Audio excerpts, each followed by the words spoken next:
அன்புள்ள ஆண்டவரே, இந்த காலை வேளையில் நம்மை நோக்கி பார்க்கிறோம்ப்பா. நீர் எங்களோடு பேச வேண்டுமாய் நாங்கள் ஜெபிக்கிறோம். நம்முடைய வசனங்களின் ஆழங்களை நாங்கள் புரிந்து கொள்ள எங்கள் இருதயத்தை திறந்தருளும் ஆண்டவரே. நீர் ஒவ்வொருவரோடும் அவர்களின் தேவைக்கேற்ப அவர்களோடு பேசி அவர்களை திருப்திப்படுத்த வேண்டுமாய் ஜெபிக்கிறேன். இயேசுவின் நாமத்தில் பிதாவே, ஆமென். இந்த காலை வேளையில் அவங்க எல்லாரையும் சந்திப்பதில் ரொம்ப சந்தோஷம்.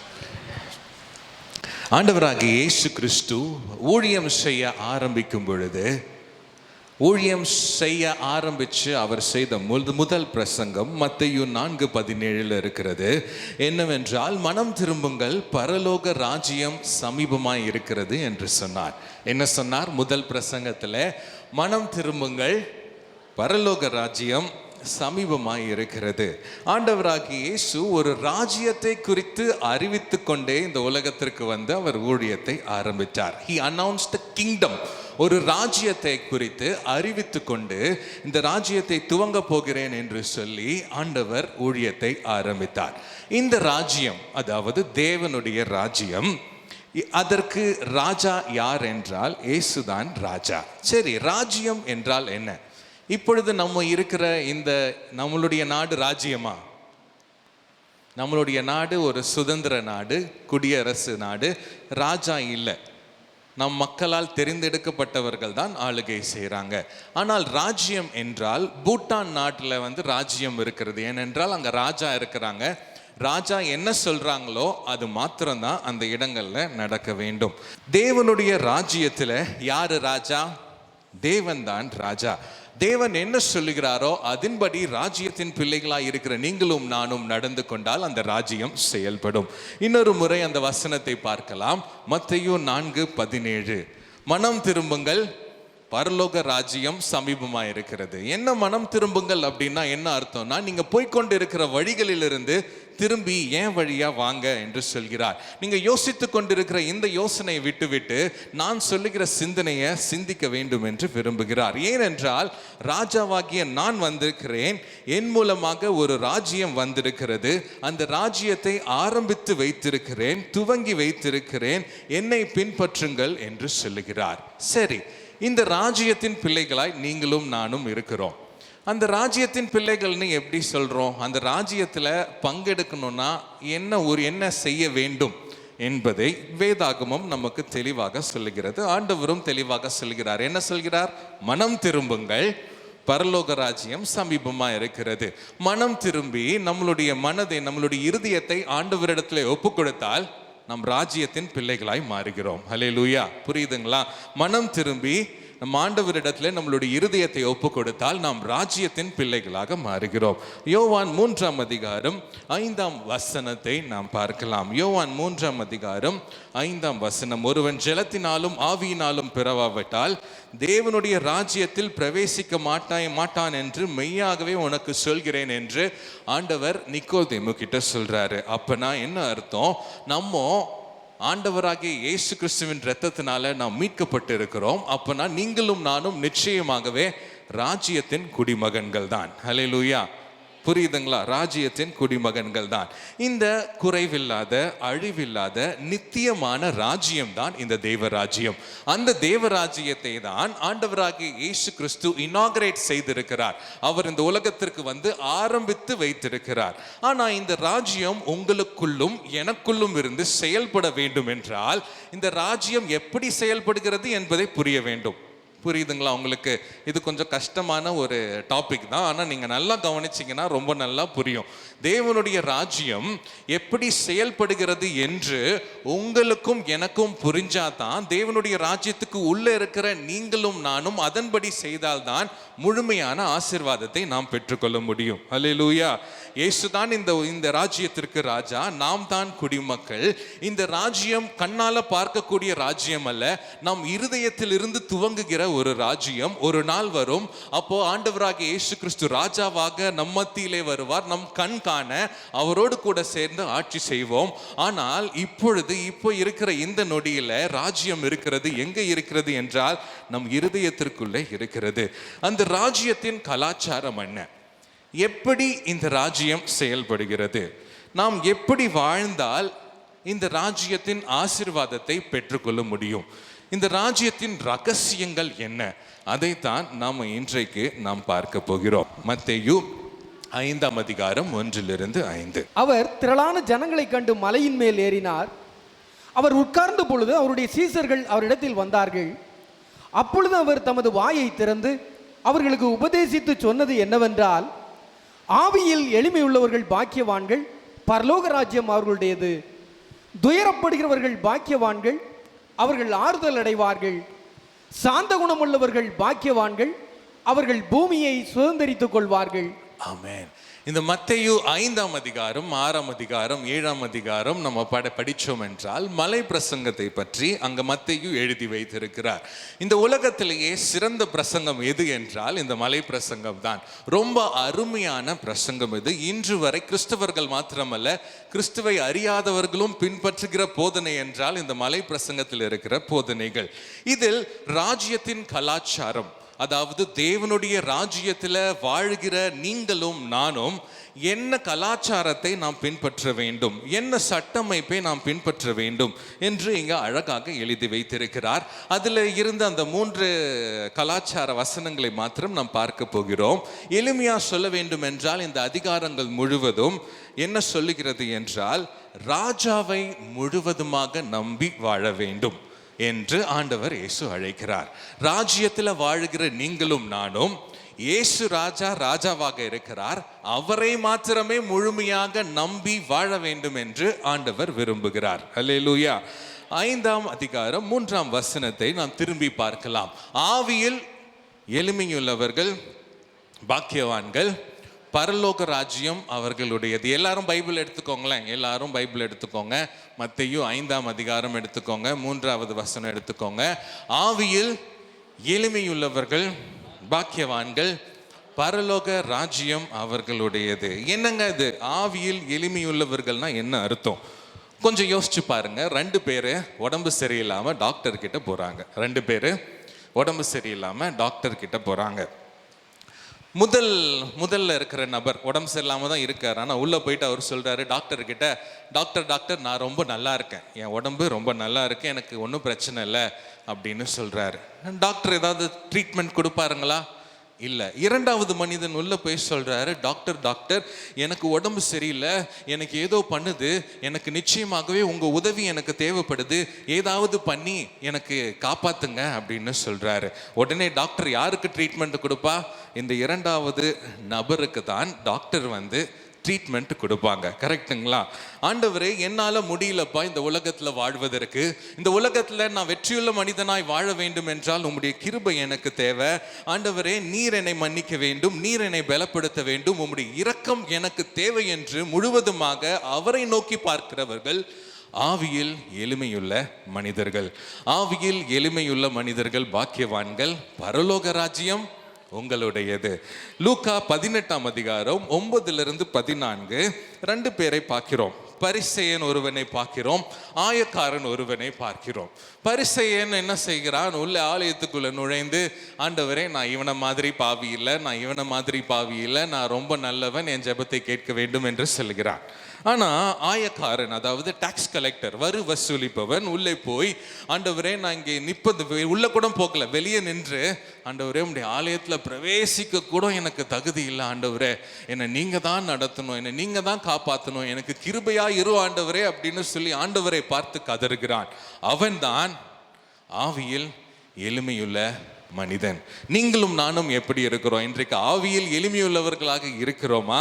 ஆவியில் எளிமையுள்ளவர்களாக நீங்களும் நானும் இருந்தால் பரலோக ராஜ்யம் உங்களுடையதாக இருக்கிறது. ஹல்லேலூயா. அடுத்தது மத்தேயு 5ஆம் அதிகாரம் 4ஆம் வசனத்தை நாம் வாசிக்கலாம். துயரப்படுபவர்கள் பாக்கியவான்கள், அவர்கள் ஆறுதல் அடைவார்கள். இந்த வசனங்கள்லாம் பார்த்தா அப்படியே என்னடா இது இப்படி சொல்றாரே அப்படின்னு யோசிக்க தோணும். துயரப்படுபவர்கள் எப்படிங்க பாக்கியவான்கள்? ஒருத்தவங்க அழுதுட்டு இருக்காங்கன்னா இந்த உலகம் என்ன சொல்லும்? நீ அழுதுட்டு இருக்கியா, உனக்கு ஏதோ பிரச்சனை, அவ்வளோதான் போல உன் வாழ்க்கை அப்படின்னு சொல்லும். ஆனால் ஆண்டவர் சொல்றாரு, துயரப்படுபவர்கள் படுகிறவர்கள் பாக்கியவான்கள், அவர்கள் ஆறுதல் அடைவார்கள். தாவீது அழுறாரு பாருங்க. சங்கீதம் 51 அழுகிறார். ஏன் அழுகிறார் என்றால், அவர் செய்த பாவத்தின் நிமித்தம் குத்தப்பட்டு அவர் அழுகிறார். அவர் தன்னை முழுவதுமாக ஆண்டவர் பாதத்தில் ஒப்பு கொடுத்து அவர் அழுகிறார். ஆண்டவர் அவனை அணைத்து கொண்டார். ஏனென்றால் முழுவதுமாக பாவத்தை ஒப்புக்கொண்டு முழுவதுமாக அறிக்கையிட்டு மன்னிப்பை கேட்டு திரும்பி வந்தான் என்று ஆண்டவர் தாவீதுக்கு ஒரு மறுவாழ்வை ஆண்டவர் கொடுத்தார். இந்த உலகம் சொல்லும், உன் வாழ்க்கை அவ்வளோதான் அப்படின்னு சொல்லும்.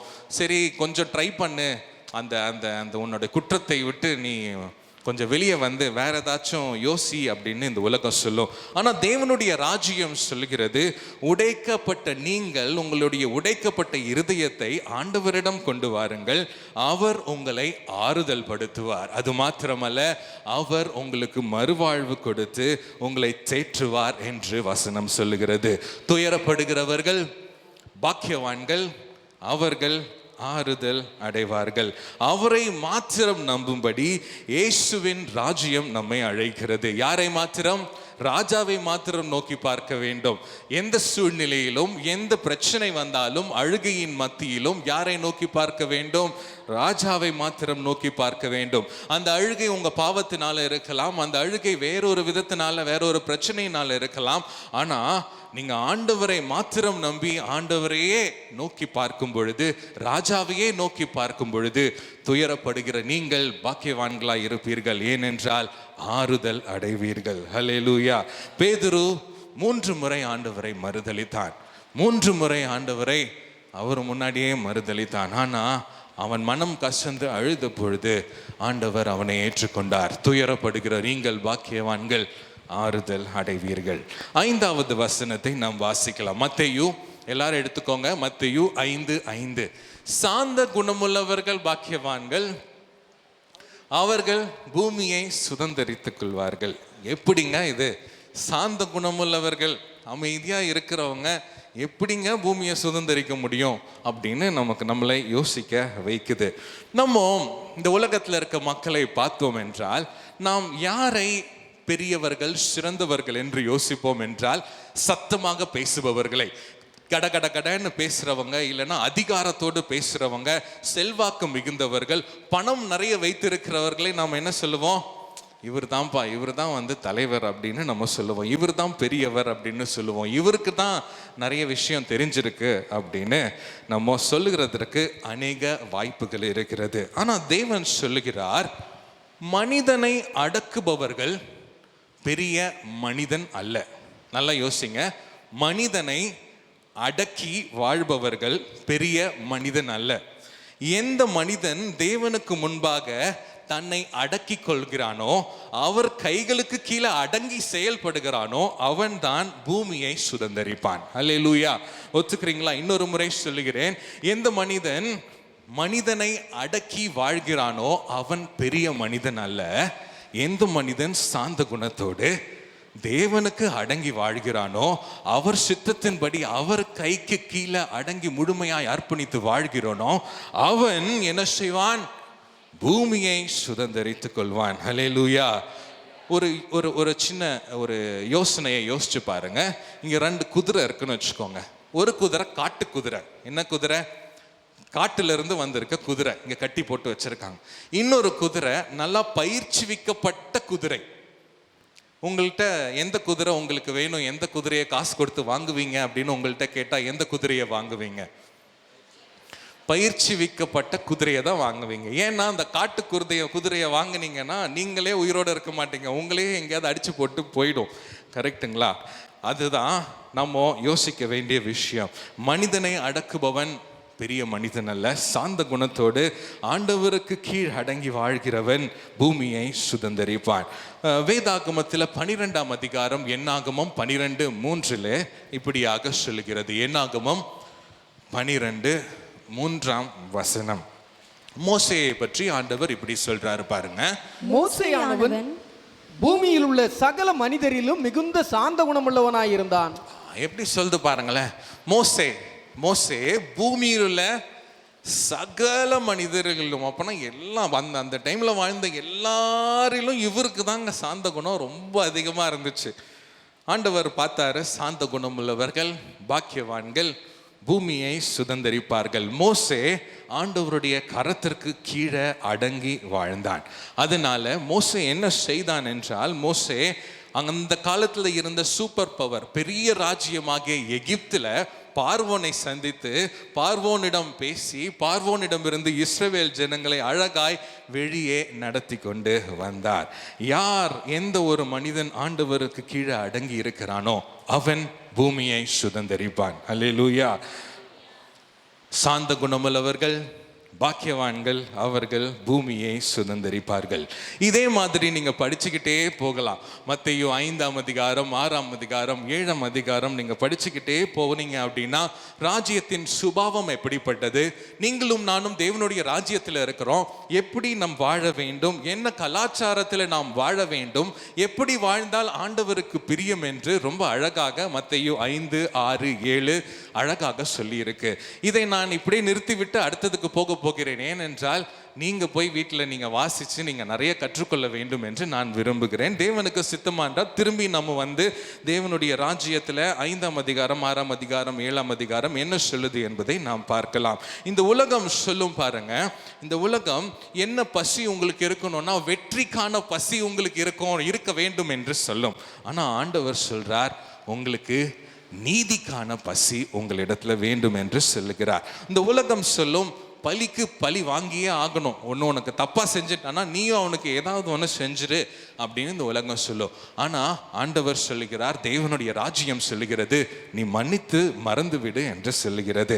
வெளி தோற்றம் ரொம்ப ரொம்ப முக்கியம்னு உலகம் சொல்லும். ஆனால் ஆண்டவர் மனம் ரொம்ப ரொம்ப முக்கியம், உன் இருதயம் ரொம்ப ரொம்ப முக்கியம் என்று சொல்லும்.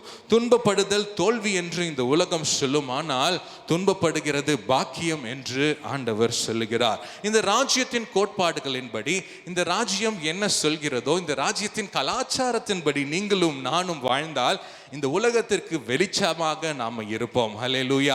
இந்த உலகத்திற்கு வெளிச்சமாக, இந்த உலகத்திற்கு உப்பாக, இந்த உலகத்திற்கு ஒரு கடங்கரை விளக்கமாக நீங்களும் நானும் இருப்போம். இந்த ராஜ்யத்தின் கோட்பாடுகள் நம்மை வியக்கத்தக்க கூடியதாக இருக்கிறது. இந்த ராஜ்யம் இன்றைக்கும் வேலை செய்யக்கூடிய ஒரு ராஜ்யமாக இருக்கிறது.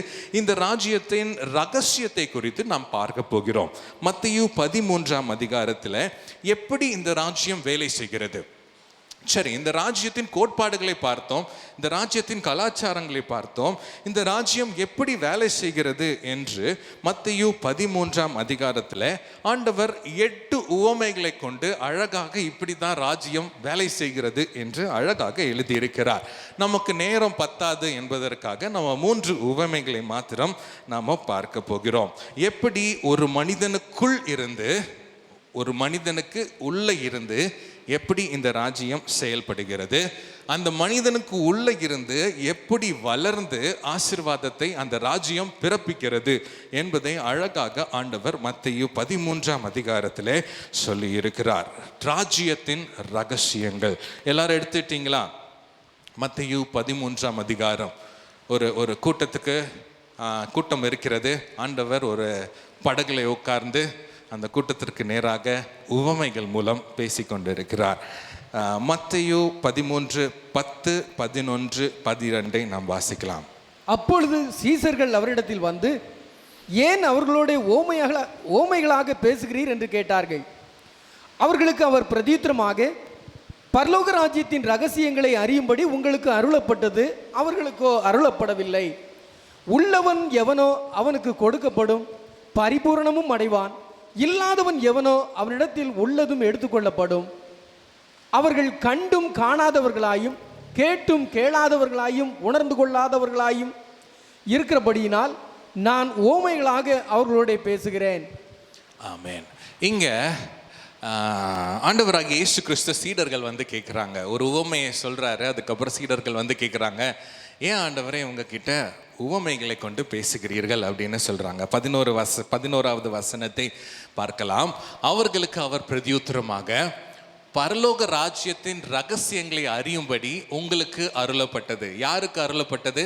இந்த சீடர்களுக்கு அருளப்பட்டது. ஆனால் மற்றவங்களுக்கு உவமைகளை வச்சு தான் நான் சொன்னால் அவங்களுக்கு புரியும் என்று சொல்லுகிறார். அடுத்த வசனம் பார்க்கலாம். உள்ளவன் எவனோ அவனுக்கு கொடுக்கப்படும். அதாவது கொஞ்சம் ராஜ்யத்தை குறித்த உண்மை உங்களுக்குள்ள இருந்துச்சுன்னா உங்களுக்கு இன்னும் அதிகமாக ஆண்டவர் அந்த ராஜ்யத்திற்கு உரிய ரகசியங்களையும் உண்மைகளையும் ஆண்டவர் வெளிப்படுத்துவார். ராஜ்யத்தை குறித்த தாகம் உள்ளவர்களாக நீங்க கொஞ்சம் இருந்தா போதும், ஆண்டவர் அந்த ராஜ்யத்தின் உண்மைகளையும் ரகசியங்களையும் சத்தியங்களையும் வெளிப்படுத்துவார். உதாரணத்திற்கு ஆண்டவராகிய இயேசுவின் சீடர்கள் எல்லாவற்றையும் விட்டுவிட்டு ஆண்டவரை பின்தொடர்ந்தார்கள். தேவனை பின்தொடர்ந்ததுனால, ஆண்டவராகிய இயேசுவின் அழைப்பை ஏற்றுக்கொண்டு இந்த சீடர்கள் பின்தொடர்ந்ததுனால அநேக ஆழமான சத்தியங்களை, அநேக ஆழமான ராஜ்யத்தின் ரகசியங்களை சீடர்களுக்கு ஆண்டவர் வெளிப்படுத்தினார். ஹல்லேலூயா.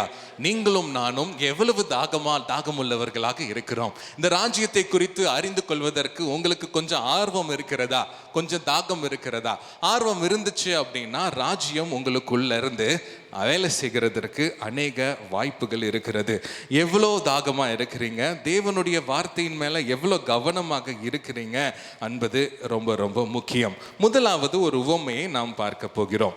இதுல 3 உவமைகளை பார்க்க போகிறோம். முதல் 3 உவமைகள் 13ஆம் அதிகாரத்துல முதல் உவமையை நாம் பார்க்க போகிறோம். விதை விதைக்கிறவன் ஒருவன் இருக்கிறான். அவர் என்ன பண்றாரு? விதைகளை தூவிக்கொண்டே வருகிறார். விதைகளை தூவிக்கொண்டே வரும் பொழுது வித்தியாசமான நிலங்களிலே அது விழுகிறது. அதற்கு ஏற்றவாறு அது வளருகிறது. அதை கொண்டு ஒரு அழகான ஒரு உவமையை சொல்லுகிறார். இங்க நீங்க யோசிக்க வேண்டிய விஷயம் என்னன்னா, விதை விதைக்கிறவர் யாரு? விவசாயி யாரு? ஆண்டவர். விதை என்னது? ஆண்டவருடைய வசனம்.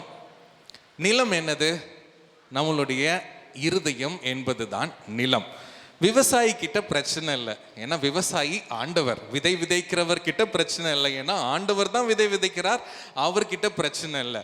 விதை என்னது? ஆண்டவருடைய வார்த்தை. அந்த வார்த்தைக்கிட்டையும் பிரச்சனை இல்லை, ஏன்னா ஆண்டவருடைய வார்த்தை வல்லமை உள்ளது, அதுக்கிட்டையும் பிரச்சனை இல்லை. ஆனால் பிரச்சனை எங்க இருக்கு அப்படின்னு பார்த்தீங்கன்னா, நிலத்துக்கிட்ட தான் இருக்கு. நம்மளுடைய இருதயத்துல தான் பிரச்சனை இருக்கு. நாம் வாசிக்கலாம், 19வது வசனத்தை வாசிக்கலாம். ஒருவன் ராஜ்யத்தின் வசனத்தை கேட்டும் உணராதிருக்கும் போது பொல்லாங்கன் வந்து அவன் இருதயத்தில் விதைக்கப்பட்டதை பறித்து கொள்ளுகிறான். அவனே வழி அருகே விதைக்கப்பட்டவன். வழி அருகே விதைக்கப்படுகிற விதை. சில நேரங்கள்ல நாம் வசனங்களை நாம் ஞாயிற்றுக்கிழமை கேட்போம். எப்பெல்லாம் சபைக்கு வருகிறோமோ வசனங்களை நம்ம ஆர்வமாக கேட்போம். ஆனால் பாருங்க, அந்த வசனம் உள்ளே போய் பெருசாக வேலை செய்யறதில்ல. திங்கக்கிழமை காலையில் போய் கேட்டால், என்னப்பா நேற்று என்ன பிரசங்கம் பண்ணாங்க அப்படின்னு கேட்டால், நீங்கள் வேற எதையோ பற்றி யோசிச்சுட்டு அது என்ன பேசினாங்கன்னு எனக்கு சரியாக தெரில, நான் அதை பெருசாக கவனிக்கவும் இல்லை, எழுதியும் வைக்கல அப்படின்னு சொல்லிட்டு போயிடும். அதுதான் வழி அருகே விதைக்கப்பட்ட விதை. அடுத்தது 20ஆம் வசனம் 21ஆம் வசனத்தை நாம் வாசிக்கலாம். கற்பாறை இடங்களில் விதைக்கப்பட்டவன் வசனத்தை கேட்டு உடனே அதை சந்தோஷத்தோடு ஏற்றுக்கொள்ளுகிறவன். ஆகிலும் தனக்குள்ளே வேறில்லாதவனாய் கொஞ்ச காலம் மாத்திரம் நிலைத்திருப்பான். வசனத்தின் நிமித்தம் உபத்திரவமும் துன்பமும் உண்டான உடனே இடறல் அடைவான். இது எப்படின்னா, வசனத்தை கேட்டோடனே பயங்கரமான உற்சாகம், எழுந்து நின்று கை தட்டி ஆண்டவரே உமக்கு நன்றி நன்றி அப்படின்னு சொல்லிட்டு பயங்கரமா குதிச்சுட்டு நம்ம வெளியே போனதுக்கு அப்புறம் வீட்டில் ஏதாவது சொல்லுவாங்க, ஏதாவது ஒரு பிரச்சனை வரும், அப்பொழுது அந்த வசனம் அப்படியே போயிடுச்சு. அடுத்தது 22ஆம் வசனத்துல ஒரு மனிதனை பார்க்கிறோம். முள்ளுள்ள இடங்களில் விதைக்கப்பட்டவன் வசனத்தை கேட்கிறவனாயிருந்தும் உலக கவலையும் ஐஸ்வர்யத்தின் மயக்கமும் வசனத்தை நெருக்கி போடுகிறதினால் அவனும் பலனற்று போவான். முள்ளுள்ள இடங்களிலே விதைக்கப்பட்ட விதை. இது எப்படின்னா, ஒரு நல்ல தொழிலதிபர் இருக்காருன்னு வச்சுக்கோங்களேன். ஆண்டவரை அவர் ரொம்ப நேசிக்கிறார். அடிக்கடி சர்ச்சுக்கு வருவார். ஆண்டவரை நல்லா சந்தோஷமாக கைகளை தூக்கி ஆராதிப்பார். நல்லா பாட்டு பாடுவார். வார்த்தைகளை அழகாக பெற்றுக்கொள்ளுவார். நல்லா எழுதி வைத்து கொள்ளுவார். ஆனால் வெளியே போய் அவர் தொழில் செஞ்சுட்டு இருக்கும்போது தொழில் கொஞ்சம் அதிகமாயிடுச்சு. ஆண்டவர் அவர் தொழிலை ஆசீர்வதித்து விட்டார். அதனால என்ன ஆயிடுச்சு? பணம் அதிகமாயிடுச்சு. நிறைய பேரை சந்திக்க வேண்டியது வந்துருச்சு. அதனால கொஞ்சம் கொஞ்சமாக சபைக்கு வர்றது கம்மியாகுது, ஆண்டவரை துதிக்கிறது கம்மியாகுது, ஆண்டவரை நோக்கி பார்த்து ஜெபம் பண்றது கம்மியாகுது. இரண்டாவதாக மாறிவிடுகிறது ஆண்டவரின் காரியங்கள். தேவனுடைய ராஜ்யம் இரண்டாவதாக மாறிவிடுகிறது. வேலையும் தொழிலும் தான் முதல் காரியமாக மாறிவிடுகிறது. அடுத்தது ஒரு மனிதனை பார்க்கிறோம் பாருங்க, 23ஆம் வசனம். நல்ல நிலத்தில் விதைக்கப்பட்டவனோ வசனத்தை கேட்கிறவனும் உணர்கிறவனுமாயிருந்து 100ஆகவும் 60ஆகவும் 30ஆகவும் பலன் தருவான் என்றார். இப்படித்தான் தேவனுடைய ராஜ்யம் செயல்படுது பாருங்க. தேவனுடைய ராஜ்யம் எப்படி செயல்படுகிறது என்பதன் முதல் ரகசியம் இங்கே ஆண்டவர் வெளிப்படுத்தி இருக்கிறார். நம்மளுடைய இருதயம், உங்களுடைய இருதயமும் என்னுடைய இருதயமும் நல்ல நிலமாக இருக்க வேண்டும். பண்பட்ட நல்ல நிலமாக இருந்தால் தேவனுடைய வார்த்தைக்கு நாம் இருதயம் திறந்த இருதயமாக இருக்கும். ஹல்லேலூயா. கற்றுக்கொள்வதற்கு நாம் ஆயத்தமாக இருப்போம். ஆண்டவருடைய வார்த்தைக்கு கீழ்ப்படிய நாம் ஆயத்தமாக இருப்போம். ஆண்டவருடைய வார்த்தைக்கு விசுவாசம் உள்ளவர்களாக கீழ்ப்படிந்து நடக்கிறவர்களாக நாம் இருப்போம். மற்ற நிலங்களை போல இல்லாம இந்த நிலத்தில் எப்படி நடக்கும், செயல்பட வேண்டும். அதாவது இந்த இருதயத்தில் எப்படி வார்த்தை செயல்படும் என்றால், வார்த்தையை நல்லாக கேட்போம். கேட்பதை மாத்திரமல்ல, இதை புரிந்து கொள்வதற்காக முயற்சிகளை எடுப்போம். இங்க நம்ம கேட்கிறோம்னு வச்சுக்கோங்களேன். ஓகே, இன்னைக்கு ஒருத்தர் பேசினாருங்க, அவர் தேவனுடைய ராஜ்யத்தை பத்தி பேசினாரு. மத்தேயு 5ஆம் அதிகாரம், மத்தேயு 13ஆம் அதிகாரத்தை பத்தி பேசினாரு. அப்போ நீ வீட்டுக்கு போய் என்ன பண்ணுவீங்க? திரும்பி எடுப்பீங்க. மத்தேயு 5ஆம் அதிகாரம். ஓகே, அவர் 3 வசனத்தை தான் பேசினாரு, நம்ம ஏன் இன்னொரு 10 வசனம் படிச்சு புரிஞ்சுக்க கூடாது என்று புரிந்து கொள்ளக்கூடிய ஆர்வத்தை உடைய ஒரு மனிதன் தான் நல்ல நிலம். அடுத்தது, அந்த வசனங்களை புரிந்து கொண்டு, அந்த வசனம் சொல்லுது கோபப்படக்கூடாதுன்னு சொல்லுது. அப்போ கோபப்படக்கூடாதுன்னா என்ன செய்ய வேண்டும்? ஆவியானவரே எனக்கு உதவி செய்யுங்க என்று சொல்லி அவனுடைய வாழ்க்கை மாறுவதற்கு தன்னை ஒப்பு கொடுக்கிறான் பாருங்க. அவன்தான் நல்ல நிலம்.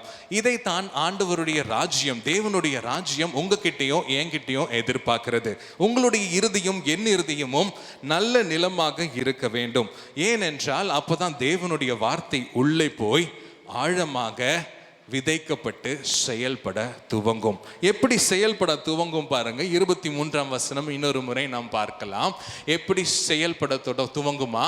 நல்ல நிலத்தில் விதைக்கப்பட்டவனோ வசனத்தை கேட்கிறவனும் உணர்கிறவனுமாய் இருந்து, அதாவது உணர்ந்து திருந்துகிறவனுமாய் இருந்து 100ஆகவும் 60ஆகவும் 30ஆகவும் பலன் தருவான் என்றால், நீங்களும் நானும் பண்பட்ட நல்ல இருதயம் உங்களுக்கும் எனக்கும் இருந்தது என்றால் பெரிய அறுவடையை நீங்களும் நானும் காண முடியும். ஹல்லேலூயா. ராஜ்யத்தின் பிள்ளைகளாய் இருக்கிற நீங்களும் நானும் புரிந்து கொள்ள வேண்டிய முதல் ரகசியம் என்னவென்றால், உங்கள் இருதயம் நல்ல நிலமாக இருக்க வேண்டும். ஆண்டவருடைய வார்த்தையை கேட்டு அதை புரிந்து கொண்டு அது என்ன சொல்லுகிறதோ அதன்படி செய்ய மாற நாம் முயற்சி எடுத்தால் நாம் நல்ல நிலமாக இருப்போம். ஹல்லேலூயா. எல்லாரும் சொல்லுங்களேன், ஹல்லேலூயா. நீங்களும் நானும் நல்ல நிலமாக இருக்கும் பொழுது 30, 60, 100மாக பலன் தருவோம். ஹல்லேலூயா. இரண்டாவது ஒரு உவமை நாம் பார்க்க போகிறோம். அதே அதிகாரத்தில் 24ஆம் வசனம் மற்றும் 29 மற்றும் 30 வசனங்களை மாத்திரம் நாம் வாசிக்கலாம். வேறொரு உவமையை அவர்களுக்கு சொன்னார். பரலோக ராஜ்யம் தன் நிலத்தின் நல்ல விதையை விதைத்த மனுஷனுக்கு ஒப்பாயிருக்கிறது.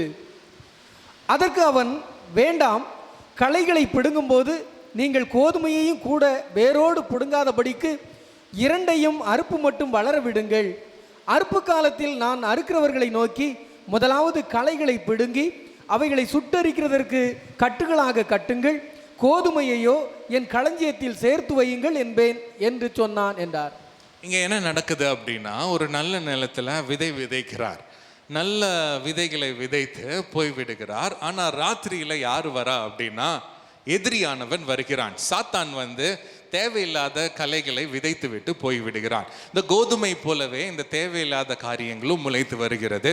அப்போ வேலைக்காரன் போய் எஜமான் கிட்ட கேட்கிறாரு, எஜமானே, இந்த தேவையில்லாத இந்த கிளைகள்லாம் முளைச்சு வருது, இதெல்லாம் நான் பிடுங்கி எடுத்துருவா அப்படின்னு கேட்குறாரு. ஆண்டவர் சொல்றாரு, இல்லை விட்டுடு, நான் அறுப்பு காலம் வரும் பொழுது நான் கோதுமையை தனியாக எடுத்துப்பேன், பிரச்சனையுள்ள காரியங்களை தனியாக எடுத்துப்பேன் என்று சொல்லுகிறார். நிறைய நேரங்களில் நம்ம வேதத்திற்கு முக்கியத்துவம் கொடுத்து நம்ம இருதயம் நல்ல நிலமாக இருந்து ஆண்டவருடைய வார்த்தை நமக்குள்ள விதைப்படும் பொழுது என்ன நடக்கும் என்றால், சாத்தானுக்கு பொறுக்காது. சாத்தான் என்ன பண்ணுவான்? ஐயோ, இவன் ஆண்டவருடைய வார்த்தையை தியானிக்க ஆரம்பிச்சிட்டான், இதுக்கு மேலே விட்டா இவன் மாறிடுவான், இதுக்கு மேலே விட்டா அவன் வளர்ந்துருவான் என்று சொல்லி ஏதாவது ஒரு பொய்யை சொல்லுவான். சாத்தான் பொய்யை சொல்லுவான். யாராவது மூலமாக சமரசம் செய்வதற்காக ஏதாவது ஒன்றை கொண்டு வருவான். நிறைய நேரங்களில் பயம்புறுத்துவான். நம்மளுக்கு விசுவாசமும் இருக்கும், பயமும் இருக்கும். விசுவாசமும் இருக்கும், பயமும் இருக்கும். ஐயோ ஆண்டவர் இப்படி சொல்லியிருக்காருன்ற விசுவாசம் இருக்கும். ஒருவேளை அது ஆண்டவர் சொல்லனா என்ன பண்ணுறது இப்போ அப்படின்ற பயமும் இருக்கும். நாம் யோசிக்கக்கூடிய திசையை சாத்தான் மாற்றி விடுவான். நம்மளுடைய நாம் கேட்கிற ஆண்டவரின் சத்தத்தை குழப்பி விடுவான். இது ஆண்டவரோட சத்தமா இல்லை உலகத்தோட சத்தமா என்று சொல்லி சாத்தான் நம்மளை சிந்திக்க செய்வான். சாத்தான் திருடவும் கொல்லவும் அழிக்கவும் வருகிறவன். அவன் ஒரு பொய்யன். நம் உள்ளத்தில் இருக்கிற விதையை அப்படியே மாற்றி விடுகிறதற்கு, பிடுங்கி விடுகிறதற்கு அவன் முயற்சி செய்வான். ஆனால் நீங்களும் நானும் என்ன செய்ய வேண்டும் என்றால், இதை குறித்து கவலைப்படாமல், சாத்தானின் காரியங்களை குறித்து கவலைப்படாமல், நீங்களும் நானும் ஆண்டவருடைய வார்த்தையிலே உறுதியாக இருக்க வேண்டும். அல்லேலூயா. ஆண்டவரின் வார்த்தையில தினம்தோறும் உறுதியாக இருக்க வேண்டும். எப்படி உறுதியாக இருக்க வேண்டும்? எப்படி உறுதியாக இருக்க முடியும் என்றால், தினம்தோறும் ஆண்டவருடைய வார்த்தையை நாம் கேட்டுக்கொண்டே இருக்க வேண்டும். நாம் தியானித்துக் கொண்டே இருக்க வேண்டும். தினம்தோறும் நாம் கீழ்ப்படிந்து கொண்டே இருக்க வேண்டும். எப்பொழுதும் கிறிஸ்துவோடு கூட இணைக்கப்பட்டவர்களாகவே இருக்க வேண்டும். எப்பொழுதும் சபையோடு கூட, விசுவாசிகளோடு கூட இணைக்கப்பட்டவர்களாகவே இருக்க வேண்டும். எப்பொழுதும் பரிசுத்த ஆவியானவரினாலே நிரப்பப்பட்டவர்களாய், நடத்தப்படுபவர்களாய் நீங்களும் நானும் இருக்க வேண்டும். அல்லேலூயா. முதலாவது காரியம், நீங்க ஆண்டவரின் வார்த்தையை கேட்க வேண்டும். எங்கெல்லாம் வாய்ப்பு கிடைக்கிறதோ ஆண்டவருடைய வார்த்தை கவனமாக கேட்க வேண்டும். அப்பொழுதுதான் உங்களுக்குள் இருக்கிற விதை வளரும். அடுத்தது, ஆண்டவருடைய வார்த்தையை கவனமாக பிடித்து கொள்ள வேண்டும். சொல்லுங்க, ஆண்டவருடைய வார்த்தையை பிடித்து கொள்ள வேண்டும். பிரச்சனை வந்தாலும், சாத்தானின் போராட்டங்கள் வந்தாலும், எது வந்தாலும் உங்களை அசைக்கவே கூடாது. ஏனென்றால் நான் வார்த்தையிலே உறுதியா இருக்கிறேன், வார்த்தையை நான் பிடித்து கொண்டு இருக்கிறேன் என்று உங்களால சொல்ல முடியணும். அடுத்தது, வார்த்தையின்படி நீங்க வாழ வேண்டும். வார்த்தை என்ன சொல்லுகிறதோ அதன்படி வாழும் பொழுது சாத்தானால உங்க கிட்ட கூட வர முடியாது. ஹல்லேலூயா, ஹல்லேலூயா. அடுத்தது, மூன்றாவது ஒரு உவமையை நாம் பார்க்க போகிறோம். அதுக்கு முன்னாடி நீங்க நல்லா யோசிச்சு பார்த்தீங்க அப்படின்னா, ஒரு மரத்தை பார்க்குறீங்க. அந்த மரம் நிற்கிறதற்கான காரணம் அது வெளி தோற்றத்தில் கிளைகள் எவ்வளோ பெருசாக இருக்கு என்பது அல்ல, அடியில வேறு எப்படி இருக்கிறது என்பதுதான் ரொம்ப ரொம்ப முக்கியம். எதிரி வார்த்தை எப்படியாவது பிடித்து போட வேண்டும், எப்படியாவது இவனை திசை திருப்பி விட வேண்டும் என்று யோசிப்பான். ஆனால் நீங்களும் நானும் வார்த்தையில ஆழமாய் நாட்டப்பட்டவர்களாய், நடப்பட்டவர்களாய் இருந்தால், புயல் வந்தாலும், வெயில் வந்தாலும், காற்று அடித்தாலும், போராட்டங்கள் வந்தாலும், எதிர்ப்புகள் வந்தாலும், சூழ்நிலைகள் நம்மளுக்கு வித்தியாசமாய் மாறினாலும் நாம் நின்று கொண்டே இருப்போம். ஏனென்றால் நாம் ஆண்டவராகிய இயேசுவில் நாட்டப்பட்ட மனிதர்களாக நாம் இருக்கிறோம். ஹல்லேலூயா, ஹல்லேலூயா. இரண்டாவது ரகசியம் மத்தேயு 13ஆம் அதிகாரம் நமக்கு கற்றுத் தருகிறது. தேவனுடைய ராஜ்யத்தை பற்றிய இரண்டாவது ரகசியம் என்னவென்றால், தேவனுடைய குடிமக்கள், தேவனுடைய ராஜ்யத்தின் குடிகள் பயத்தில் அல்ல, தேவனுடைய வார்த்தையில் நாட்டப்பட்டவர்கள். ஹல்லேலூயா. நீங்களும் நானும் தேவனுடைய வார்த்தையில் ஆழமாய் நாட்டப்பட்டவர்களாய் இருந்தால் எதுவும் நம்மை அசைக்க முடியாது. இதுதான் ஆண்டவர் நமக்கு இரண்டாவது உவமையின் மூலம் கற்றுத்தருகிற இரண்டாவது ரகசியம். மூன்றாவது உவமையை நாம் பார்க்கலாம். மத்தேயு 13ஆம் அதிகாரம் 31, 32. வேறொரு உவமையை அவர்களுக்கு சொன்னார். பரலோக ராஜ்யம் கடுகு விதைக்கு ஒப்பாயிருக்கிறது. அதை ஒரு மனுஷன் எடுத்து தன் நிலத்தில் விதைத்தான். அது சகல விதைகளிலும் சிறிதாய் இருந்தும் வளரும்போது சகல பூண்டுகளிலும் பெரிதாகி ஆகாயத்து பறவைகள் அதன் கிளைகளில் வந்து அடையத்தக்க மரமாகும் என்றார். ஆமென். தேவனுடைய ராஜ்யத்தை கடுகு விதைக்கு ஒப்பிடுகிறார். கடுகு விதை வேதாகம காலத்துல இருக்கிறதுலயே சின்ன விஷயம் என்ன அப்படின்னு கேட்டா, அது கடுகு விதை என்று தான் அப்ப சொல்லுவாங்க. அந்த கடுகு விதைக்கு தேவனுடைய ராஜ்யத்தை ஒப்பிடுகிறார். ஒரு துவக்கத்தை பார்த்து நாம் ராஜ்யத்தை மதிப்பிடக்கூடாது. ஒரு காரியத்தின் துவக்கத்தை பார்த்து அந்த காரியத்தை நாம் மதிப்பிடக்கூடாது. ஆண்டவராகிய இயேசு கிறிஸ்து ஒரு சின்ன கூட்டத்துக்கு தான் முதலாவது பிரசங்கித்திருப்பார். அதுக்கப்புறம் அவர் சீடர்களை தெரிந்தெடுத்து ஒரு 12 பேருக்கு பிரசங்கித்திருப்பார். ஆனால் இப்பொழுது ராஜ்யம் எவ்வளவு பெரிதாக இருக்கிறது என்று பார்த்தால், ராஜ்யம் உலகம் முழுவதும் பரவி இருக்கிறது. தேவன் ஆளுகை செய்து கொண்டிருக்கிறார், இருதயங்களில் ஆளுகை செய்து கொண்டிருக்கிறார். ராஜ்யம் சின்னதாக தான் துவங்கும், ஆனால் அது செய்ய வேண்டிய விஷயம் பெரியதாக இருக்கிறது. யோசிச்சு பாருங்க, ஒரு சின்ன குழந்தை பெத்லகேமிலே ஒரு சின்ன மாட்டுக்குடிலே பிறந்தது. அது பார்க்குறவங்களுக்கு இது ஒரு பெரிய விஷயமா அப்படின்னு தோணியிருக்கும். ஆனால் தேவனுடைய ராஜ்யம் அந்த மாதிரி தான், சின்ன கடுகு விதை போன்றது. அதை நாம் இருதயத்தில் சரியாக விதைக்கும் பொழுது அது வளர ஆண்டவர் செய்வார். 12 சீடர்களை பார்த்துருப்பாங்க இஸ்ரவேல் ஜனங்க. இவங்க என்ன பெரிய கூட்டமா அப்படின்னு யோசிச்சிருப்பாங்க. அந்த மேலறையில் கூடியிருந்தாங்க சில சீடர்கள், ஆவியானவரை பெற்றுக்கொண்டார்கள். அவங்களை பார்த்து இந்த உலகம் யோசிச்சிருக்கோம், இவங்க என்ன பெரிய விஷயத்தை பண்ணிடுவாங்களா அப்படின்னு யோசிச்சிருக்கோம். ஆனால் தேவனுடைய வார்த்தை என்கிற விதை வல்லமையுள்ளது. உங்க இருதயத்திலும் என் இருதயத்திலும் அந்த விதை இருக்கும் பொழுது, ஆழமாக நல்ல நிலத்திலே அந்த இருதயத்திலே அது இருக்கும் பொழுது அது நிச்சயமாகவே வல்லமையுள்ளது. ஏனென்றால் தேவனுடைய வார்த்தைக்கு ஜீவன் இருக்கிறது. ஹல்லேலூயா. அவர் வார்த்தையை கொண்டு இந்த உலகத்தையே சிருஷ்டித்தார். அப்போ அந்த வார்த்தை உங்கள் இருதயத்திலே ஆழமாக பதிந்திருக்கும் என்றால் என்னென்ன மாற்றத்தை அந்த வார்த்தை உண்டாக்கும் என்று கொஞ்சம் யோசிச்சு பாருங்க. இன்னொரு முறை சொல்றேன், அவர் வார்த்தையை கொண்டு, தேவனாகிய கர்த்தர் வார்த்தையை கொண்டு இந்த உலகத்தை சிருஷ்டித்தார். அப்போ அதே வார்த்தை உங்கள் இருதயத்திலும் என் இருதயத்திலும் இருந்தால் எவ்வளவு பெரிய மாற்றத்தை அது உண்டாக்கும் என்று யோசிச்சு பாருங்க. இன்னைக்கு நீங்க சின்னதா இருக்கலாம், இன்னைக்கு உங்க ஊழியம் சின்னதா இருக்கலாம், இன்னைக்கு உங்க வாழ்க்கை சின்னதாக இருக்கலாம். ஆனா நீங்க எந்த அளவுக்கு ஆழமா வார்த்தையில நாட்டப்பட்டு இருக்கிறீங்க, எந்த அளவுக்கு ஆண்டவருடைய வசனம் உங்களுக்கு பிடிக்கும், எந்த அளவுக்கு ஆண்டவருடைய வார்த்தையை தினம்தோறும் கேட்கிறீங்க, எந்த அளவுக்கு ஆண்டவருடைய வார்த்தையை தினம்தோறும் நீங்க தியானிக்கிறீங்க, அது முக்கியம். ஏனென்றால் நீங்க வார்த்தையில நாட்டப்பட்டு இருந்தால் ஆண்டவர் கிரியை செய்து கொண்டே இருப்பார். ஒரு நாள் வரும் பாருங்க, 32வது வசனத்துல வாசிக்கிற மாதிரி, ஒரு நாள் வரும் பொழுது என்ன ஆகும், அது சகல விதைகளிலும் சிறிதாயிருந்தும் வளரும் போது சகல பூண்டுகளிலும் பெரிதாகி ஆகாயத்து பறவைகள் அதன் கிளைகளில் வந்து அடையத்தக்க மரமாகும் என்றார். ஹல்லேலூயா. தேவனுடைய ராஜ்யம் நம்மளுக்குள்ள ஒரு சிறிய விதையை போல விதைக்கப்பட்டு இருக்கிறது.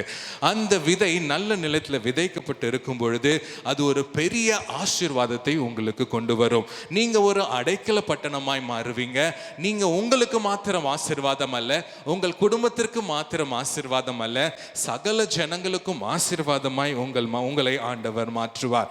எப்பொழுது அவர் வார்த்தை உங்களுக்குள்ளே கிரியை செய்யும் பொழுது ஒரு பெரிய மரமாக மாறி ஒரு பெரிய வெளிச்சத்தை தருகிற மக்களாக நீங்க மாறுவீங்க. ஹல்லேலூயா. தேவனுடைய ராஜ்யத்தின் 3வது ரகசியம் என்னவென்றால், நீங்க சிறியவர்கள் என்று யோசிக்க வேண்டாம். தேவனுடைய வார்த்தை உங்களுக்குள்ள இருக்கிறதா என்பதுதான் முக்கியம். உங்களுடைய ஊழியம் எவ்வளவு சின்னதோ பெருசோ முக்கியம் இல்லை, அவருடைய வார்த்தை இருக்கிறதா. அவருடைய வார்த்தை பலன் தரும். அது பலன் தரும் காலத்தில் நீங்கள் அதன் பலனை நீங்க பார்ப்பீங்க. நீங்க தேவனோடு செலவிடுகிற ஒவ்வொரு மணி நேரமும், தேவனுடைய வார்த்தையில நீங்க செலவிடுகிற நேரங்கள் எப்பொழுதும் வீணாக போவதில்லை. ஏனென்றால் நீங்க தேவனுடைய வார்த்தைக்கு செலவிடுகிற நேரமும் அந்த வார்த்தை உங்களுக்கு உள்ள போய் கிரியை செய்து அது செய்ய போகிற காரியமும் நீங்க மேட்ச் பண்ண முடியாது. நான் சொல்றது உங்களுக்கு புரியுதுங்களா? நீங்க கொஞ்ச நேரம் ஆண்டவருடைய வார்த்தையில செலவிடுறதும் ஆண்டவர் உங்க வாழ்க்கைக்கு என்ன செய்ய போகிறார் என்பதையும் நீங்க ஒப்பிட்டு பார்க்க முடியாது. ஏனென்றால் ஒரு ஆச்சரியமான வளர்ச்சியை நீங்க பார்ப்பீங்க, முடிவு பயங்கரமாக இருக்கும். ஏனென்றால் அந்த வார்த்தைக்கு வல்லமை இருக்கிறது. ஹல்லேலூயா, ஹல்லேலூயா. முதலாவது ரகசியத்தை நாம் பார்த்தோம். மத்தேயு 13ஆம் அதிகாரத்தில் 3 உவமைகளை நாம் பார்த்தோம். அந்த முதல் ரகசியம் என்னவென்றால், உங்கள் இருதயத்தை நீங்கள் காத்துக்கொள்ள வேண்டும். உங்கள் இருதயம் நல்ல நிலமாக இருக்க வேண்டும். எந்த அளவுக்கு தாகத்தோடு ஆண்டவருடைய வார்த்தையை கேட்கிறீங்க என்பது முக்கியம். எந்த அளவுக்கு வார்த்தைக்கு நீங்கள் முக்கியத்துவம் கொடுக்குறீங்க என்பது ரொம்ப ரொம்ப முக்கியம். ஒரு உதாரணம் நான் சொல்கிறேன் பாருங்க. போன வாரம் யார் பிரசங்கம் பண்ணா? மெர்சி பிரசங்கம் பண்ணாங்க. போன வாரம் பிரசங்கம் உங்களுக்கு எல்லாருக்கும் பிடிச்சிருந்ததா? மெர்சி நிறைய காரியங்கள் நான் பேசும்போது அவங்க சீக்கிரமாக மறக்கக்கூடிய ஒருத்தவங்க தான் அவங்க. ஆனால் எப்பெல்லாம் அவங்க தேவனுடைய வார்த்தையை கேட்குறாங்களோ, அவங்க ஏதாவது வேலை செஞ்சுட்டு இருப்பாங்க, டிவியில் ஏதாவது ஓடிட்டு இருக்கோம். ஆனால் அந்த மெசேஜை நீங்கள் போயிட்டு திரும்பி அந்த மெசேஜை எனக்கு சொல்லு அப்படின்னு சொன்னால் அந்த 45 நிமிஷம் மெசேஜை 60 நிமிஷம் பேசுவாங்க. எப்படி அப்படின்னா, அவங்களுக்கு இருக்கிற வார்த்தையின் மேல் இருக்கிற ஒரு தாகம். மற்ற காரியங்களை விட ஆண்டவருடைய வார்த்தை மேலே இருக்கிற ஒரு ஆர்வம், அந்த வார்த்தை அவ்வளோ ஆழமாக உள்ளே போகுது பாருங்க. அவங்களுக்கு உள்ளே போகிற வார்த்தையை அப்படியே விட்டுறது கிடையாது. யாரோ ஒருத்தர் பேசினார் டிவியில், நம்ம வேலை தானே செஞ்சுட்டு இருந்தோம் அப்படின்னு இல்லை. ஆனால் அந்த வார்த்தை உள்ளே போய் கிரியை செய்து கொண்டே இருக்கிறது. அவங்க அதை யோசிச்சு கொண்டே இருப்பாங்க. இந்த வார்த்தை இப்படி சொல்கிறாரு, இப்படி இருக்கு என்பதை அவங்க யோசிச்சு கொண்டே இருப்பாங்க.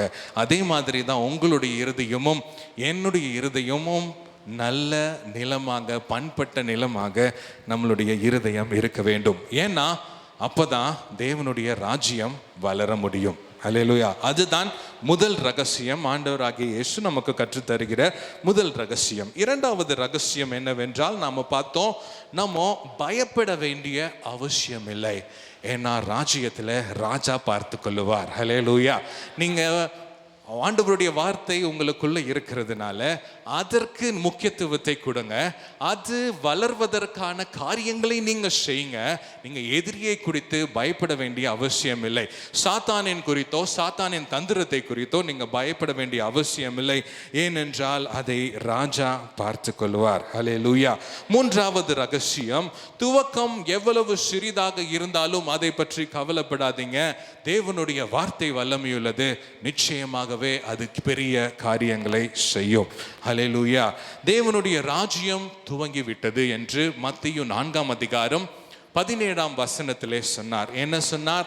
மனம் திரும்புங்கள், தேவனுடைய ராஜ்யம் சமீபமாய் இருக்கிறது என்று சொன்னார். தேவனுடைய ராஜ்யம் எப்படிப்பட்டது என்று ரொம்ப அழகாக சொன்னார். மத்தேயு 5ஆம் அதிகாரத்தில் என்ன சொன்னார்?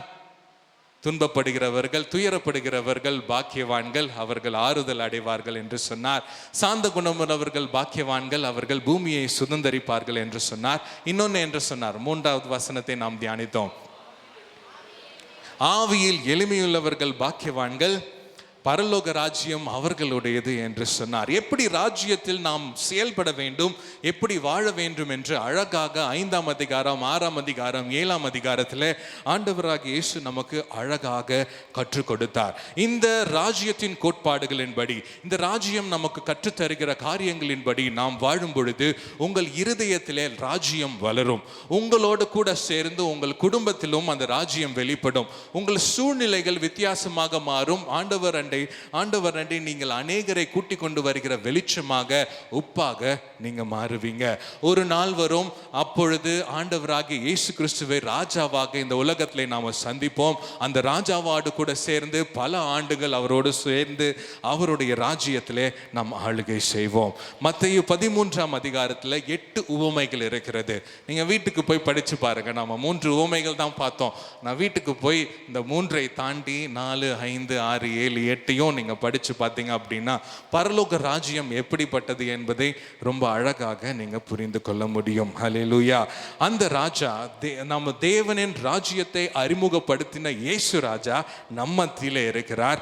அவர் நமக்குள்ளே இருக்கிறார். அவர் நம் குடும்பத்திலே, நம் வேலை ஸ்தலத்திலே, நம் சுற்றுச்சூழலிலே அவர் செயல்பட ஆயத்தமாக இருக்கிறார். அவருடைய ராஜ்யத்தின் ரகசியங்களை நாம் புரிந்து கொண்டு முற்றிலுமாக நம்மை அவர் பாதத்திலே சமர்ப்பித்து நாம் இருப்போம் என்றால், நாம் வாழ்வோம் என்றால், வார்த்தையின்படி நாம் செயல்படுவோம் என்றால் ஒரு பெரிய மரமாக மாறி நாம் அநேகருக்கு ஆசீர்வாதமாக மாறுவோம். அல்லேலூயா. நாம் எழுந்து நின்று நம் ஆண்டவர் கிட்ட கேட்கலாம். ஆண்டவரே, நம்முடைய தேவனின் ராஜ்யத்தின் ரகசியத்தை எங்களுக்கு கற்றுக் கொடுத்தீங்கப்பா. ஆனால் ஆண்டவரே, எங்களுடைய இருதயம் எப்படி இருக்கிறது?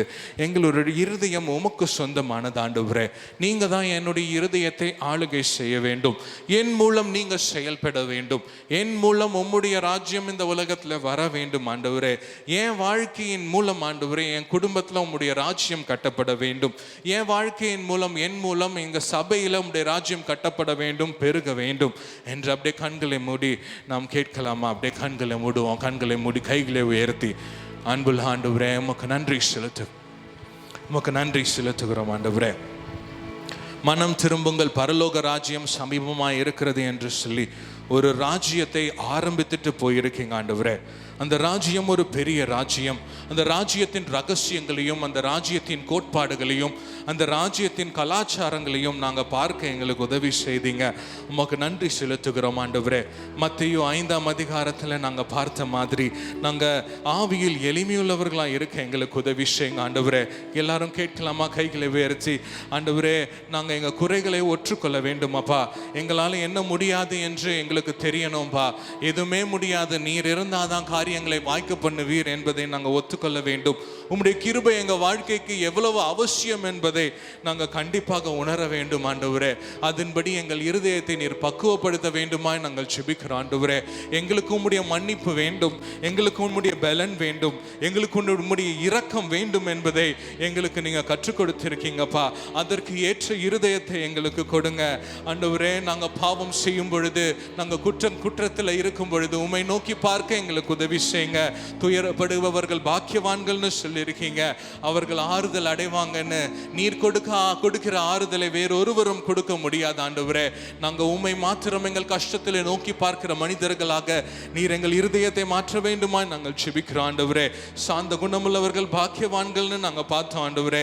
நாங்கள் உலகத்தில் இருப்பவர்களை போல இல்லாம உம்முடைய குணத்தோடு எங்கள் இருதயம் காணப்பட எங்கள் இருதயத்தை நாங்கள் ஒப்பு கொடுக்கிறோம் ஆண்டவரே.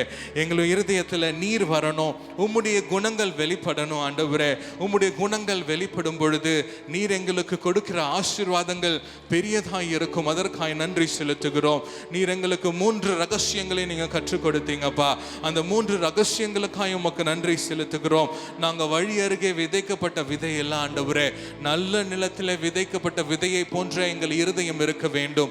உம்முடைய வார்த்தை எங்கள் இருதயத்திலே ஆழமாய் பதிய வேண்டுமாய் நாங்கள் ஜெபிக்கிறோம் ஆண்டவரே.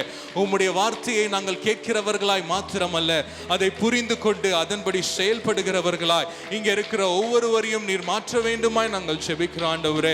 இங்க இருக்கிற ஒவ்வொருவரின் இருதயமும் நல்ல நிலமாய் நீர் மாற்ற வேண்டுமாய் நாங்கள் ஜெபிக்கிறோம் அப்பா.